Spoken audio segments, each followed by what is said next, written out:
Happy Friday, soon to be weekend. I'm Sal Greco, and you're watching and listening to another edition of the Sal Greco Show. If you're watching us on YouTube, please hit the like button, hit the share button, hit the subscribe button, hit the notification button. If you're watching us on Rumble, please hit the Rumble button, hit that like button, hit the follow button. If you're listening on any major podcast streaming platforms, please like, share, and subscribe. Today, we have a news blitz. My head is spinning from the amount of news that is coming out in the last 24 to 48 hours. The New York City mayor is supposedly resigning today. He's going to be indicted today. I don't know, but there's so much going on there. Maybe he's getting pardoned. I don't know exactly, but it's crazy. And there's other things that are crazy. Like Sean P. Diddy Combs got hit with a superseding indictment. There's also a city hall staffer in New York City that's probably going to lead to some kind of Rico case in City Hall. So much to go off of. Oh, and the NYPD State of their Union, apparently. But we're going to cover that and more starting right now.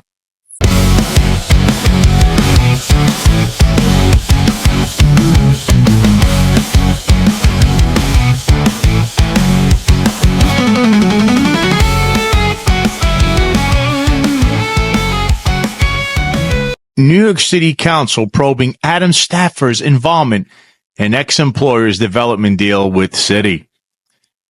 This is in the New York Daily News. It's by Chris Sommerfeld.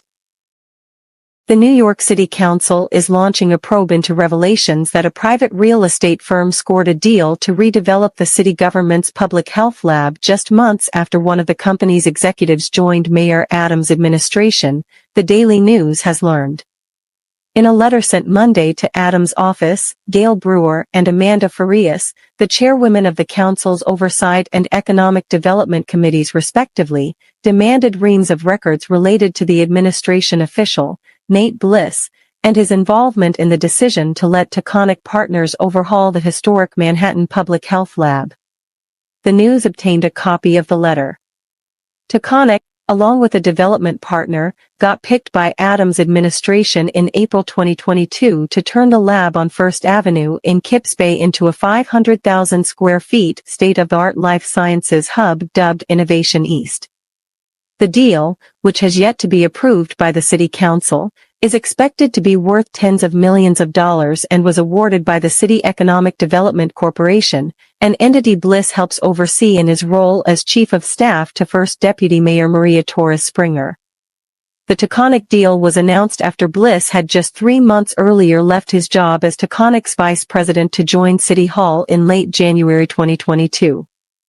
Additionally, as first reported by NBC4 earlier this month, the deal came together at a time when Bliss was still pulling income from Taconic. On top of his chief of staff job, Bliss was appointed by Adams in 2022 to become chair of the Land Development Corporation, an obscure municipal entity that ultimately needs to sign off on the lab redevelopment. The overlap between Mr. Bliss' financial ties to Taconic, his roles at City Hall overseeing EDC and at LDC, and his involvement in projects like Innovation East raised significant concerns about potential conflicts of interest, Brewer and Farias wrote in their letter addressed to Torres Springer and EDC CEO Andrew Kimball, notifying them of their probe of the Taconic deal. This seemingly complicates the distinction between his roles as a private sector executive and a public official, which must be clarified. Among various other records, the council members demanded all communications between Bliss, the mayor's office and EDC staff about the Innovation East project while he was still employed at Taconic. They also requested the confidential bidding documents submitted by Taconic as part of the deal as well as communications between the EDC and the mayor's office about the selection of the firm. Brewer and Farias set a Monday deadline for Adams' administration to fork over the requested records. Adams spokeswoman Liz Garcia wouldn't commit to meet the deadline, but said the mayor's office is reviewing the letter and will respond to the council accordingly. Before joining Taconic in 2019, Bliss worked for the EDC's real estate arm for over 15 years, overlapping with Torres Springer, who was the corporation's CEO between 2015 and 2017, their LinkedIn profiles show. The EDC's initial request for bids on the Innovation East project precedes Adams' administration and was issued in 2018, while Bliss still worked for the corporation. EDC spokesman Jeff Holmes confirmed Thursday the corporation then entered negotiations with Taconic in January 2021, at which point Bliss had gotten his new executive job at the real estate firm, over redeveloping the public health lab. Holmes said an EDC selection committee that didn't involve Bliss made the call in April 2022 that Taconic should get the redevelopment award. Holmes didn't specify who was on that committee. Bliss didn't return calls Thursday, but Taconic rep Dane Wisher said any suggestion of impropriety is baseless as it relates to Bliss and the firm's dealings with the city. Bliss financial disclosures show he received between $100,000 and $250,000 from Taconic in the first few weeks of 2022 before he officially joined City Hall on January 23 of that year. Additionally, Bliss has reported in disclosures that while in city government, he's receiving payments from a real estate investment fund managed by Taconic. It's unclear from his disclosures how much he may have received from that fund. Brewer and Farias specifically asked Adams' office to furnish records confirming how much Bliss has been paid or will be paid by that fund. They also asked for a list of all properties in the city the fund is or has been invested in. Under city ethics law, a municipal employee is prohibited from working on any matters involving a private firm with which the employee has a financial relationship. Besides his income, Taconic directly lobbied Bliss last year on land use issues related to the site where the life sciences hub is to be built, city records show. The lab Taconic has been selected to transform is where government scientists develop the city's responses to some of the worst public health emergencies in recent history, including the COVID pandemic. In order to accommodate the new life sciences hub, the lab is being moved to Harlem Hospital under the administration's plan.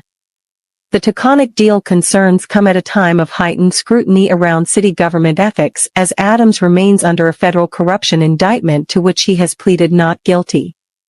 Adams' administration real estate dealings have recently come under especially intense scrutiny. The Department of Administrative Services, which Torres Springer's office also helps oversee, is mired in controversy over a lawsuit alleging a top agency official, Jesse Hamilton, pressured the city government's main commercial real estate broker to put one of his friends, Diana Bout-Ross, in charge of the firm's dealings with the city. The lawsuit was filed after Ingrid Lewis Martin, Adams' ex-chief advisor and a friend to Hamilton and Bout-Ross, was indicted on bribery charges related to favors she allegedly did for real estate developers.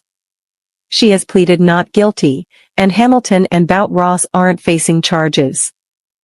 Yeah, so what you're reading here and what you're hearing here is very troubling. Like everything else in City Hall in New York City, this guy that was not working for this company and then all of a sudden is working in City Hall, this is a complete conflict. And I don't know how this doesn't end in a cataclysmic way legally. It just don't, I mean, it's just another, I mean, everywhere you turn, what else has this administration gotten involved in? This is like a Rico case right in front of you. I remember hearing about the real estate contract where you mentioned Diana Boutros, and that's already being probed. And that's a problem because I believe they were charging 35%, and people will do real estate deals at 4%. 35% sounds like kickback city. And now you have this. So, I mean, what else can we say on the Sal Greco Show in regards to the Eric Az administration? To be continued. But the next topic is the State of the Union in the New York City Police Department. So let's roll the next article out. new NYPD unit to crack down on quality of life offenses. Commissioner Jessica Tisch. This is by Rocco Parascondolo of the New York Daily News. The NYPD, which under Mayor Adams has re-emphasized broken windows policing, is about to focus even more on quality of life offenses as a way of preventing more serious crime, Police Commissioner Jessica Tisch said Thursday. A newly formed citywide NYPD Quality of Life Division, run by a chief, will take shape in the coming weeks, Tisch said, with officers in each command assigned to Q teams. Supervisors will be called to regular Q-Stat meetings modeled after CompStat, the department's method of tracking crimes in real time, allocating resources to prevent more crime and holding commanders accountable for their strategies. Tisch, speaking at the annual State of the NYPD breakfast in Midtown, said that quality of life offenses, such as aggressive panhandling, unlicensed street vending, public urination and abandoned vehicles, give the impression of an unsafe community. For too long we asked our cops to correct these conditions without sufficient direction, Tisch said. No more. These Q-Stat meetings will bring our quality of life work into much greater focus, more accurately measure our effectiveness and recenter our approach to public safety. Broken windows policing was a hallmark of Bill Bratton during his first term as NYPD Police Commissioner 30 years ago. Critics through the years have criticized the approach as encouraging racial profiling, with residents in largely Black and Hispanic communities more likely to be given summonses for low-level offenses or arrested. The NYPD has repeatedly denied it engages in racial profiling and has argued that police are merely responding to complaints from New Yorkers, including Blacks and Hispanics. After Tisch's speech, however, Andrew Case, a top lawyer with Latino Justice Pro-Def, said racial profiling invariably follows such enforcement. Quality of life policing is broken windows policing, he said. It has been tried and it failed. And Phil D. Scranges, a top lawyer with the Legal Aid Society, said quality of life enforcement is a pretext to stop and harass New Yorkers who are going about their day. The end result, he added, is the continued criminalization of poverty with nothing invested in the services that deal with the causes of many low-level offenses. In her speech, Tisch again lamented the rise in the number of repeat offenders who she says are too often released without bail. She emphasized the need to work with prosecutors and legislators to tweak the 2020 discovery laws, so that more time is allowed for police and prosecutors to gather the evidence that must be turned over to defense lawyers. She also said a new NYPD Police Academy class sworn in Wednesday will benefit from an improved training curriculum to help them better respond to subway incidents involving the mentally ill. Our first priority is to protect life, she said. And to put it bluntly, our cops need better tactics. At the same time, starting with a transit district in Queens, cops will more consistently enforce subway rules, including those prohibiting smoking and riders lying across multiple seats. The move follows a series of initiatives aimed at tamping down subway crime and making riders feel safer. Last week, as part of a plan announced by Governor Hochul, the NYPD started assigning 2 cops to every train in the city overnight. Earlier in the month, Tisch moved more than 200 cops into subway patrols, noting they will be on the trains and platforms, where 78% of subway crime happens. Serious subway crime dropped 6% last year. But the system has been rocked by a series of random attacks, most notably the murder of a homeless woman Debrina Kawam, 57, who was set on fire in Coney Island last month, allegedly by Sebastian Zapata, 33. So in response to the state of the NYPD, Marlon Bethel, who is also part of the Finest Unfiltered family, on X, on his account at Fire Detective, posted this. That's called an impact zone at NYPD PC, and flooding a high crime zone with untrained rookies unfamiliar with the area and then asking them to be aggressive is what fueled the rise of BLM to begin with. A lot of the very NYPD reforms enacted by Bratton under de Blasio were meant as a counter to the abuses of impact. But apparently it's okay to go back on those reforms now that AI is being used. This is more of the at NYPD News ping-ponging from over-policing to under-policing and back, recycling old ideas under new names to make the current seat warmers at 1PP look like geniuses. If you just staffed precincts properly and the city actually prosecuted criminals, you wouldn't need to continue attempting to gaslight us. Let's listen to Police Commissioner Tisch. Then the department thought about crime at the precinct level. But the average precinct in New York City is quite large, extending 4 square miles. And each precinct varies widely in size and population and land use. So the traditional precinct-based model doesn't always allow for the most precise analysis. As you all know, I have a tech background and a data background. I knew coming into this job that our data has become more detailed and defined over the years, and our analytic tools have gotten more sophisticated. We certainly can dig so much deeper into the numbers and be so much more precise.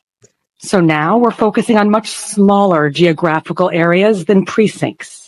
Specific street segments, portions of neighborhoods, sometimes stretches of several blocks that cross precinct borders where we see spikes in crime. We call them zones, and zone-based policing is a hyper-local, data-driven policing model. We know that the presence of police drives down crime and disorder, and the idea behind zone-based policing is quite literally to flood the zone. In a world with limited resources, you can't flood the zone across a 4 square mile precinct, and you don't need to. But you can do that across 10 problematic blocks. These zones are being identified by an algorithm that analyzes crimes and defines clusters of violence and disorder. It shows us exactly where our cops need to be and the conditions they need to address there. And I want to be clear, this is not about targeting individuals. It is about effective, efficient officer deployments. It is a focused, location-based, scalpel approach to crime. It is emphatically the 2025 modernization of the classic cops on the dot strategy that fueled so much crime-fighting success over the past 3 decades. And how appropriate it is to take this next step in the Comstat revolution on the heels of its 30th anniversary. The zone model allows us to be quite nimble too, through the use of mobile field forces, groups of officers that can be deployed to any part of the city at any time. So first off, the State of the Union in the New York City Police Department, the quality of life unit and the quality of life zones and all this is rearranging the furniture in a room. Everyone tries to reinvent the wheel, but let's go back in time. Under then Police Commissioner Ray Kelly and then Police Commissioner Bill Bratton, we had what was called impact. Just like my friend Marlon Bethel posted, there was an impact zone. There was something that was called IRT. So when I came fresh out of the police academy, I was in IRT for Brooklyn South, along with numerous other officers. We would stand on foot posts, and what they wanted from us were numbers, aka quotas. They wanted certain summonses, quality of life summonses. They wanted arrests. So you made arrests. And not that you would harass people in a neighborhood. Some people might have taken it too far. Some people scaled back and picked their spots. But you could only do what you're told to do and what you're trained to do. So the initiative back then is the same thing we're hearing right now. And guess what? You know who's in Police Commissioner Jessica Tisch's ear? You know who's in her ear?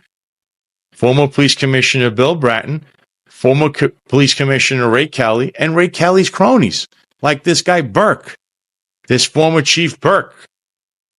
So all you're doing is going back to the past, reminding people that we're going to take a page from a book that did crime, was it down? Yes, but it came at a price because there's a lot of litigation that is actually still ongoing, and there's many people who are disgruntled over that. They feel that the police department harassed them. They feel that they were harassed unwarrantedly, arrested, so all I'm saying here is why go back to the past and not move forward with something different? And this quality of life chief and whatever this is, quality of life unit, back in my time, each precinct in a borough, so we'll say Brooklyn South and then Brooklyn North, right? Brooklyn's divided into two boroughs, Brooklyn North and Brooklyn South.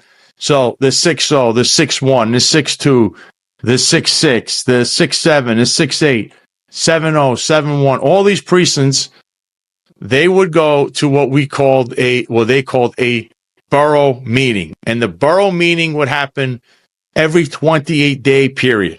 There'd be one of these meetings. At these meetings, you could go with the platoon commander, which would be the lieutenant, and that's each shift.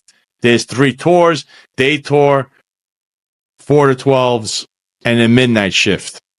So you had the day, the afternoon, and the evening. That's the 3 shifts. So these 3 shifts would have to send a representative, a lieutenant, a sergeant, if the lieutenant wasn't around, or it could even be the executive officer or the commanding officer. And you're sitting there in front of the borough chief. This is a 2-star chief, or maybe his executive, which is a 1-star chief. And they go over the objectives, the goals, whatever it is that one police plaza is telling the borough about and what they want done. And you have to present your numbers. They will then compare one precinct to the other. So this quality of life unit is being set up the exact same way, only you're answering to just one chief. And there's going to be a quality of life stat, which is no different than CompStat, where you would pull up all the quality of life summonses that you would write in the command and bring that to. So all they're doing here is rearranging the furniture. In reality, this was in a time when the district attorney's offices were, I'd say, more pro-police, against criminality. But now in 2025, when legislation doesn't do anything that is productive as far as public safety and trying to keep order in the streets, you have a bail reform law, you have a discovery law, there's the diaphragm law. So these are things that would hinder activity. You want a proactive police department. Right now, it's not something that I think many officers have as their top priority. So the other thing here I heard was community response team.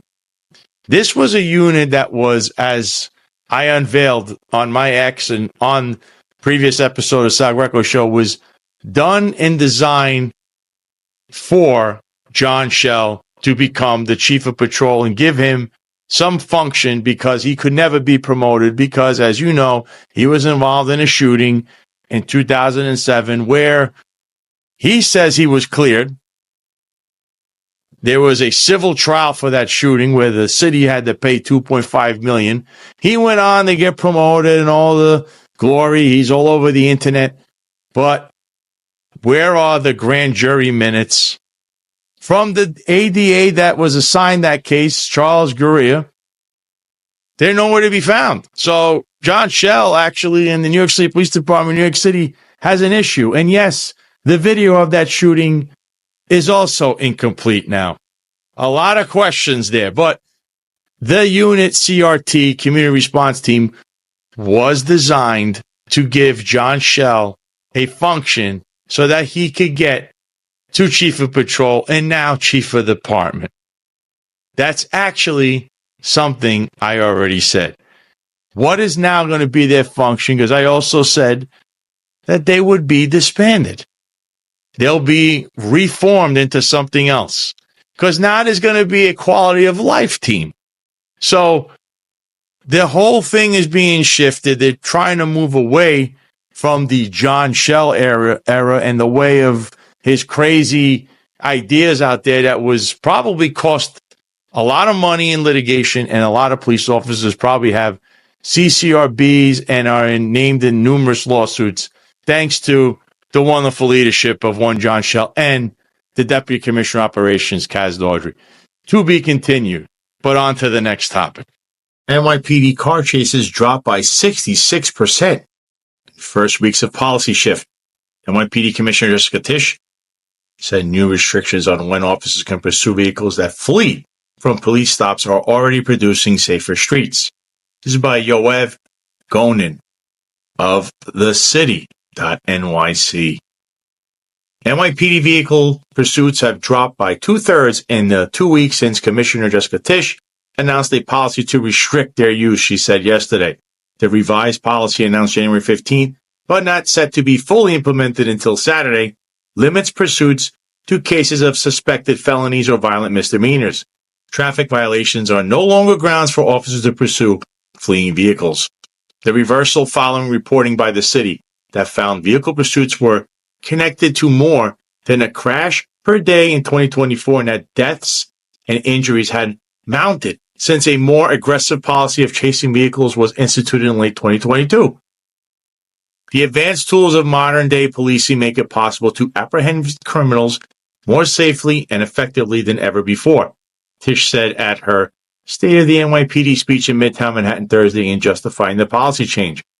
Mayor Eric Adams had been supportive of the more aggressive tactics, telling reporters that he trusted police supervisors to make the right call on when to pursue fleeing vehicles. Tisch also announced a new hyper-local approach to police deployment that focuses on smaller zones within precincts, such as a recent initiative targeting crime-rich stretches of Roosevelt Avenue in Queens and an overhaul to the department's approach to quality of life enforcement. Quality of life enforcement was the primary focus of the community response team, run by then Chief of Patrol John Shell and Deputy Commissioner of Operations Kaz Daughtry, which has earned a reputation of being both overly aggressive and secretive. For too long, we asked our cops to correct these conditions without sufficient direction.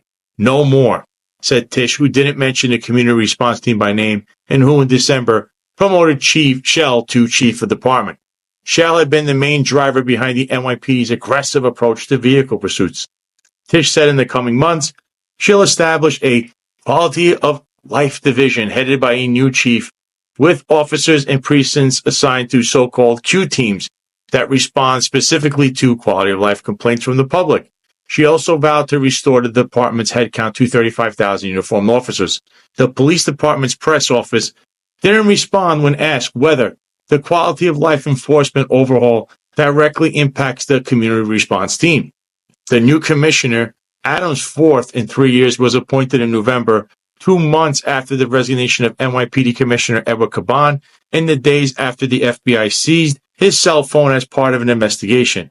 Caban has not been accused of wrongdoing.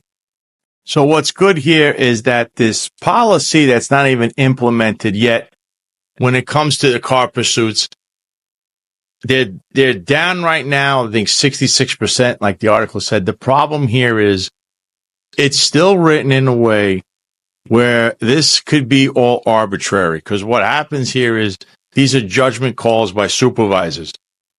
I always said when it came to a car pursuit, and I've touched on this subject in the past on the Sal Greco show with Eric Dim, and look, car pursuits, they're a judgment call not only by the police officer, but by the supervisor. Because let's say there's a traffic infraction and the guy takes off. You decide to pursue him because you see what appears to be a weapon in the car.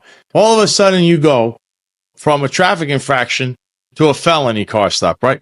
So this could always go one way or the other. So the bottom line here is that they're trying to be more stringent, and it's not because they're trying to do the right thing by the public, or there is major litigation. The only way the police department in New York City changes any of their own rules or anything going on internally or externally is litigation, court decisions. There are numerous officers now that are on the line with these lawsuits because of fatalities, accidents. So the response will be to once again tighten up and make it look like you're doing something so that you could present it in court saying, no, we changed the procedure. This has happened numerous times in the past. You'll see that they usually change it. But what's good is this cowboy style from the chief of department, John Shell, at that time, the chief of patrol, where he stated, we're going to go and chase these cars. It's over. That style will more than likely land you in front of a jury somehow. You have to be smart. I can't emphasize this any more than saying every man and woman out there working right now, and you're working a day shift, a night shift, whatever shift you're working, be very cognizant of these procedures and these rules, especially when it comes to something like this, because they will leave you out to dry pending how this procedure, how they want to apply it when something goes wrong. Everything's great until something comes up. And if somebody brings litigation, you had an accident, with your vehicle, your police vehicle, or there's a fatality, look out, because they will leave you high and dry. It's nice to see the police department is trying to turn the page on this, even though there's ways around this procedure technically, but it's a step in the right direction to get away from the rhetoric of one John Shell, who when, they say the crap hits the fan, he will be the first one to tell you, well, officer, even though I may have said that I'm for car pursuits, what does your training tell you? Trust me. That's happened already in the past with that gentleman. So on to the next topic. NYC ambulance response times for life-threatening emergencies jump as EMTs see staffing crunch. It's by Carl Campanelli of the New York Post. Ambulance response times during life-threatening emergencies jumped in the last year, according to revealed data, as the FDNY blames ongoing staffing and recruiting problems. Average ambulance response time to life-threatening emergencies jumped more than 34 seconds from 8 minutes and 14 seconds in the 2024 fiscal year to 8 minutes and 48 seconds for the first quarter of the 2025 fiscal year, running from July 1st through November, according to the mayor's management report. The FDNY goal is to bring ambulance response times to such calls to under 7 minutes, the report said. The response times have creeped up in recent years. In fiscal year 2022, the ambulance response time to life-threatening emergencies was 7 minutes and 26 seconds. Combined average response to life-threatening emergencies by ambulances and fire companies combined also shot up 18 seconds from 6 minutes and 32 seconds last year to 6 minutes and 50 seconds during the first quarter of the fiscal year. The report comes as FDNY leaders say the department has been having trouble staffing and recruiting EMTs and paramedics in its emergency medical services unit. Emergency medical services, EMS, faces a lack of resources in terms of emergency medical technicians and paramedics, as well as a smaller pipeline of potential recruits, FDNY said in the report. The reduction in capacity leads to fewer in-service hours per day for EMS. The union, representing 4,200 paramedics, emergency medical technicians, and fire inspectors, is one of the few that has not reached a new labor contract under Mayor Eric Adams. Low pay has been a sore point for the life-saving ambulance workers. By comparison, average response time to life-threatening medical emergencies solely by fire companies held steady at 5 minutes and 55 seconds, a second lower than the last fiscal year. Still, the target FDNY response time goal is 4 minutes and 38 seconds for life-threatening emergencies.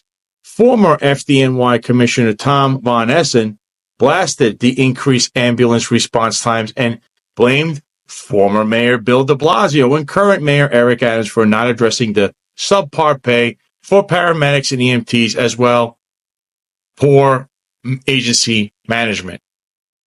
The incompetence and mismanagement of de Blasio has not been corrected by Adams.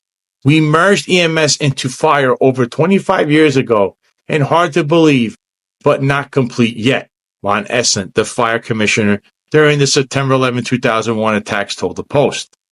We promised EMTs and paramedics better pay and broke that promise, added Von Essen, who also served as regional director of the Federal Emergency Management Agency during the pandemic.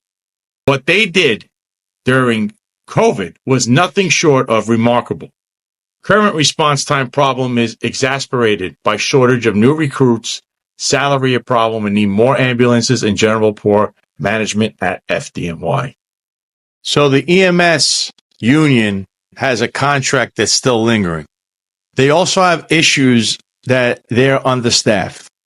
They also have not up-to-date equipment, and then you wonder why they have these response times issues. This has actually been going on for many years, and it's progressed because they are understaffed. Why? Can you honestly tell me someone who is jumping up and down right now to say, I want to go work for a municipality in New York City? I can't find someone who would actually tell me that in my face. They might want to say, yes, I want to take a job and I want this. And then when they get there, they start complaining, going, what was I thinking? And there's a lot of that. Whether you're in the New York City Police Department, whether you're in the fire department, whether you're in sanitation, whether you're in EMS. So I don't want to have anyone dunk on EMS. These people work hard, but quite frankly, the hiring process in itself is questionable, just like the other agencies, especially under Bill de Blasio, now Eric Adams.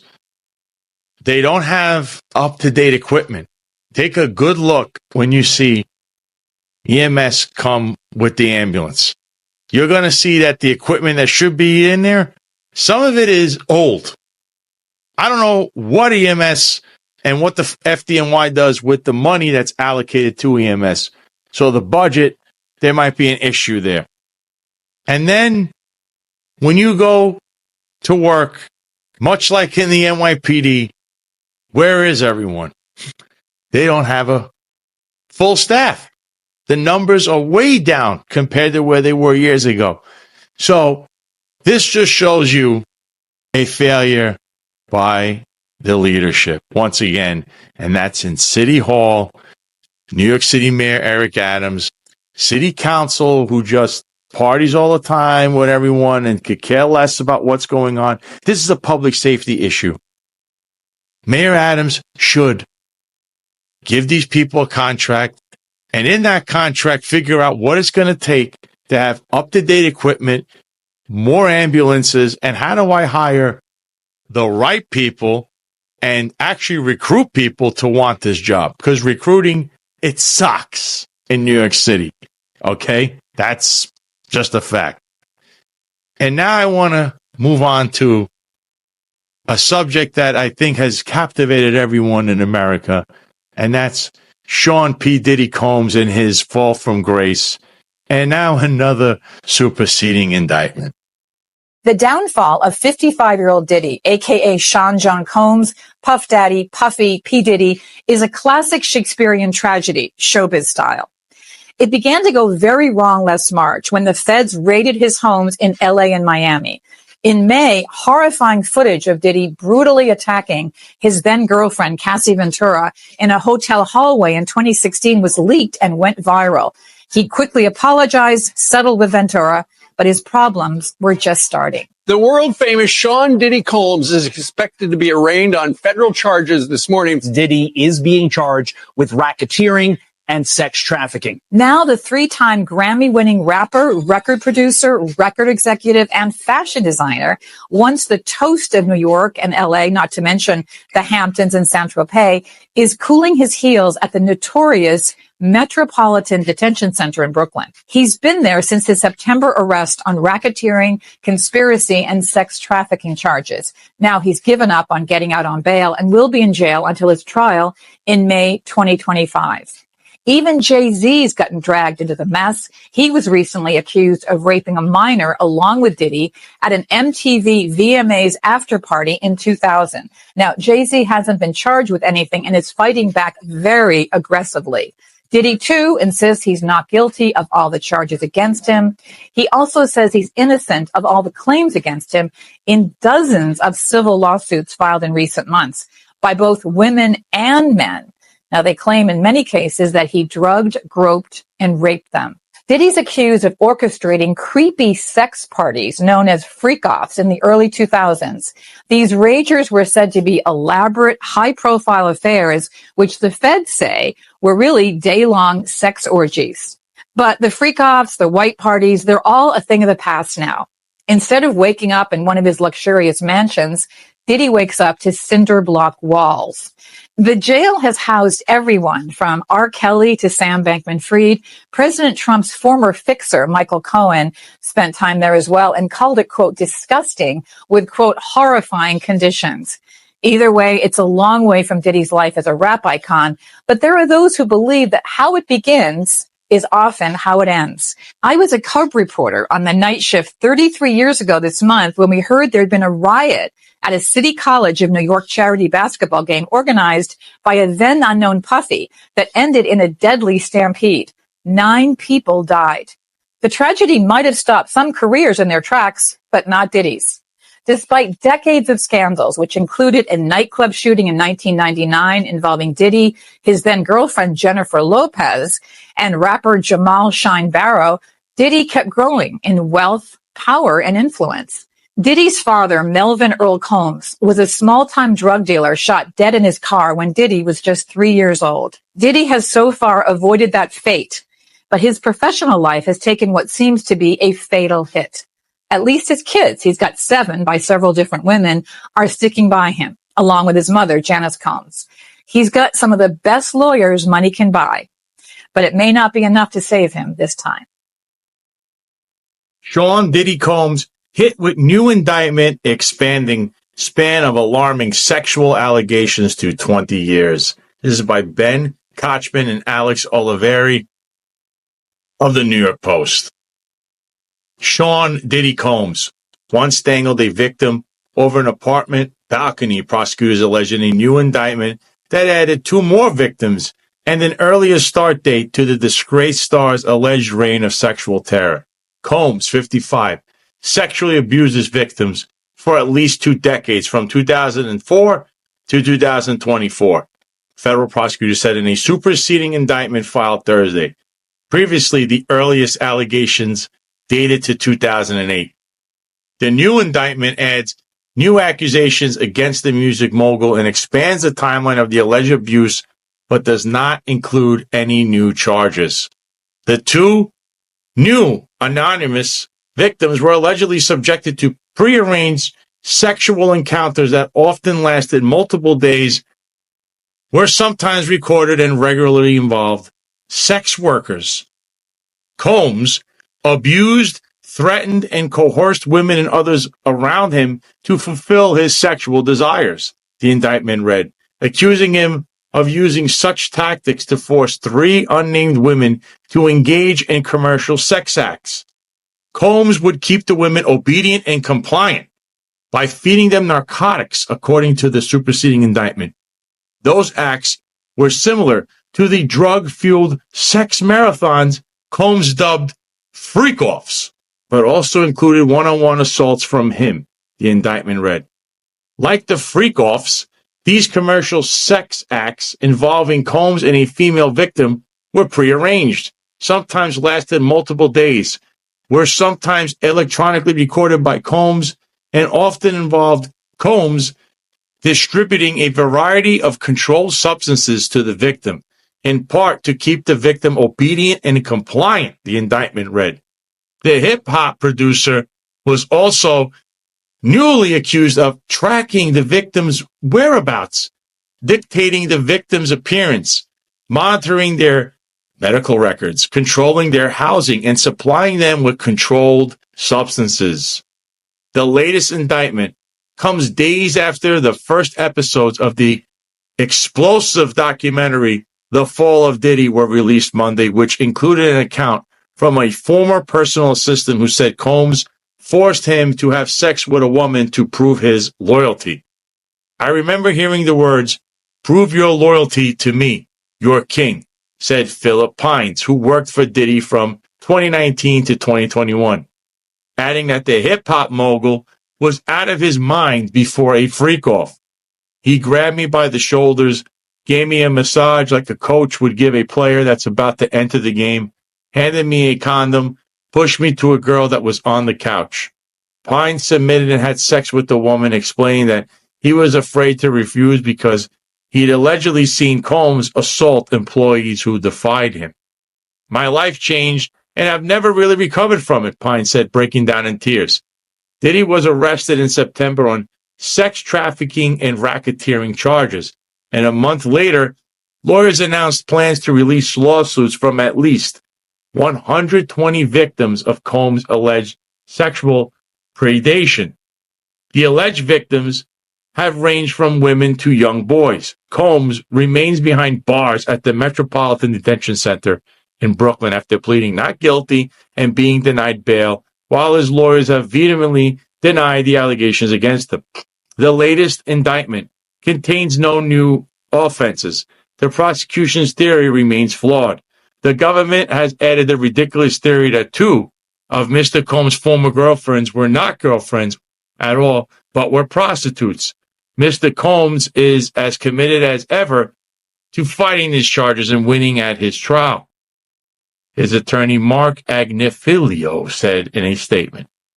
What more can we say about P. Diddy and how this case has become a fiasco? This man is a predator, and not only a predator, freak-offs.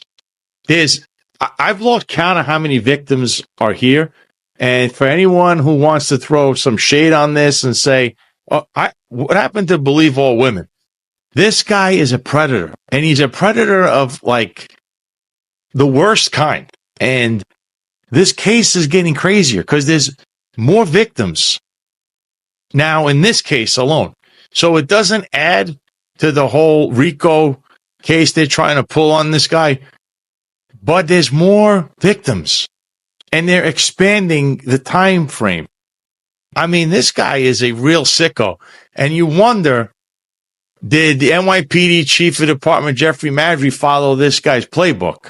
Because, you know, he has his own sexual harassment problems. But then there's also another guy who, I don't know, hung out with P. Diddy, gave him the key to the city, and was in a music video, or his picture was in his music video.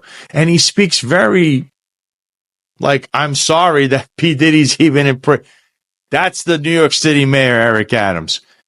So let's see what he had to say in one of the most craziest rants I've seen this guy say. But this is after we are hearing that he's supposed to step down today.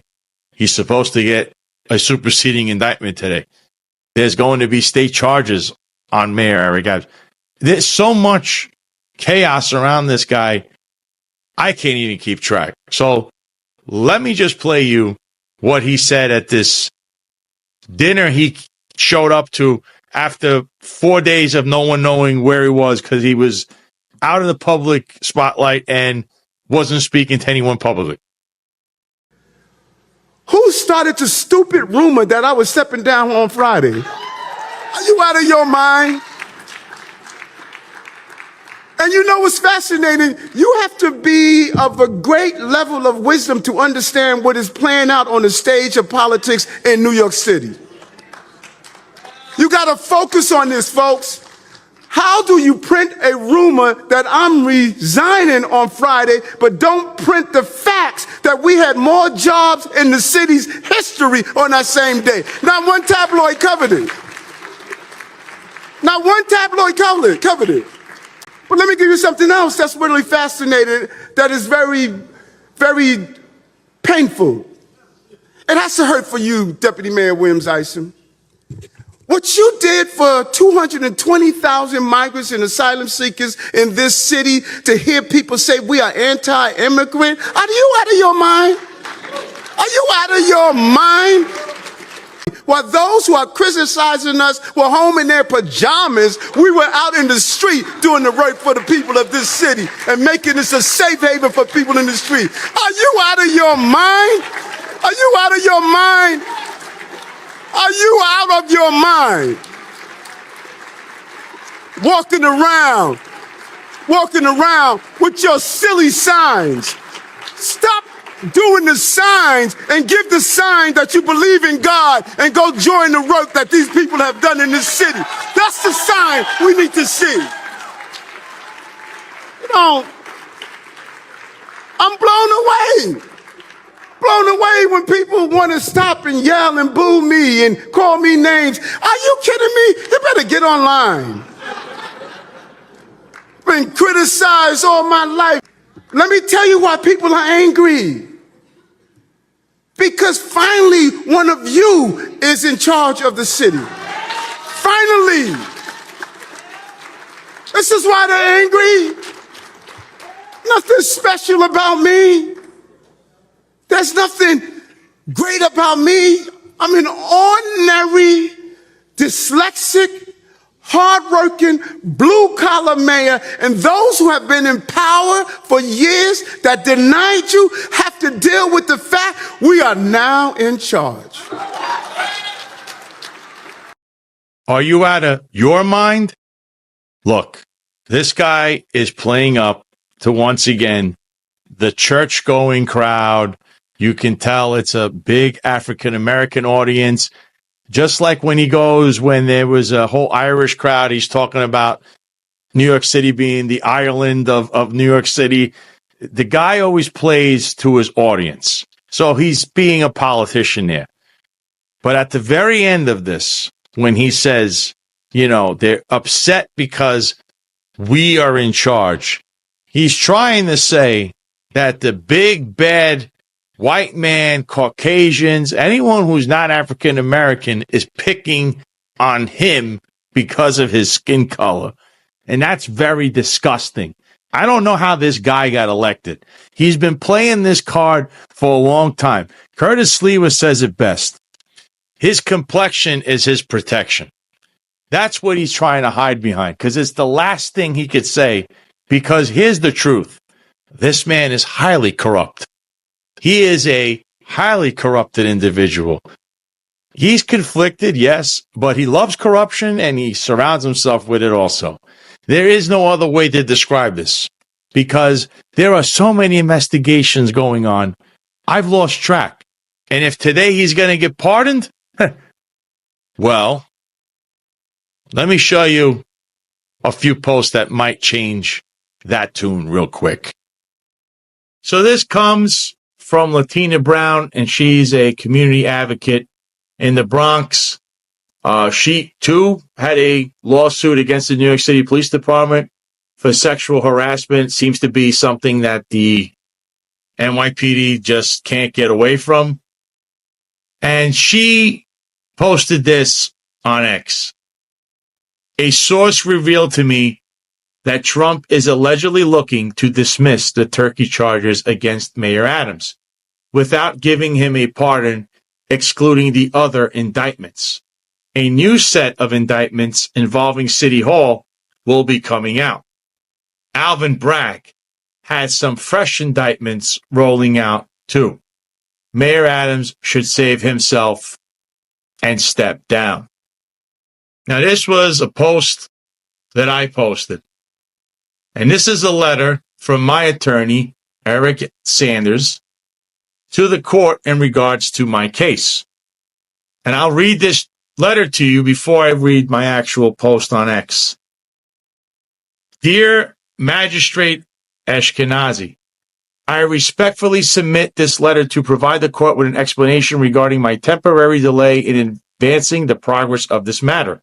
From December 2nd, 2024 through December 23rd, 2024, I was summoned to serve as an on-call juror for the United States District Court for the Southern District of New York in White Plains.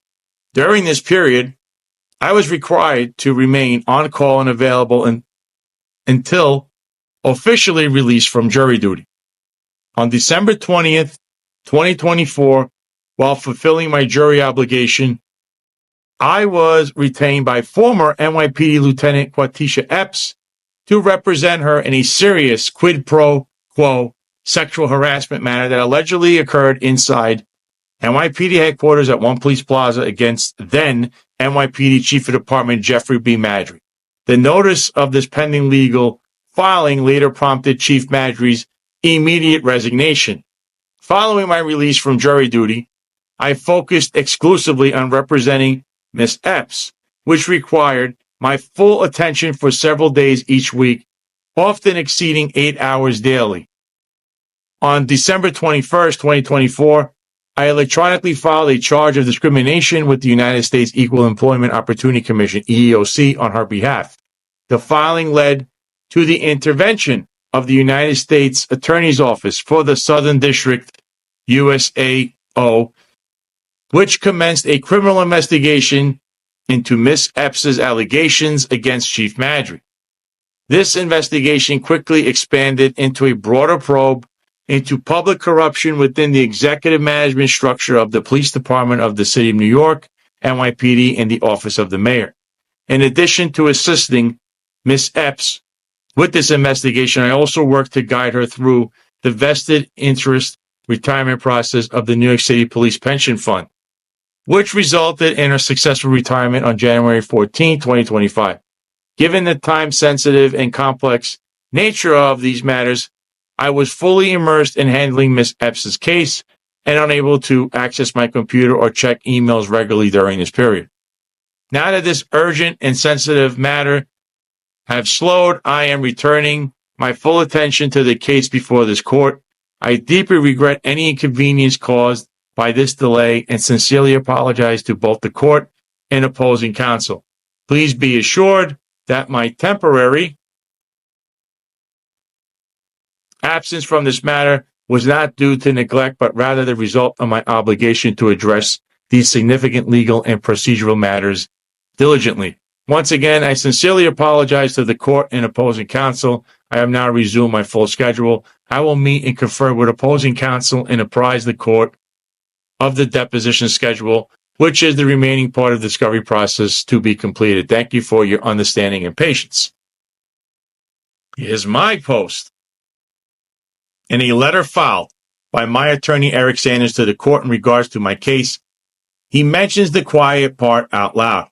Former NYPD Lieutenant Epps, another one of his clients, who he is representing in a serious quid pro quo sexual harassment matter that allegedly occurred inside NYPD headquarters at One Police Plaza against then NYPD Chief of Department Jeffrey B. Maddrey, which led to federal raids conducted and other seizures performed on the homes of Jeffrey Maddrey and others, showing that this investigation quickly expanded into a broader probe, intervened by the SDNY into public corruption within the executive management structure of the Police Department of the NYPD and the Office of the Mayor. What is this discussion of dropping Eric Adams' case or talk of a pardon? Hashtag the Sal Greco Show, hashtag the finest unfiltered. So here's the bottom line here. If you read this letter, and the only reason this letter is even public is because by a strange coincidence, Lieutenant Quatisha Epps has the same attorney as I do. So since my case against the New York City Police Department now has to move forward because it was stalled for just a little bit of time. Because yes, Eric Sanders had to do jury duty. But what else does he have? He had to deal with this case, in particular the complaint by Quatisha Epps to the EEOC. But what's the most important part there? the Southern District of New York intervened, and then Eric Sanders has to work on this case for 8 hours a day. And then subsequently there were raids and other stuff that went on at numerous locations involving the upper echelon and executive staff there of the New York City Police Department, in particular, Jeffrey Madrick.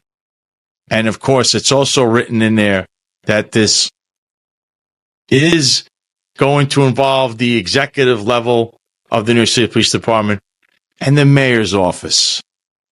I don't see Eric Adams being let off on anything. In fact, Eric, you've got a lot of problems in your future legally.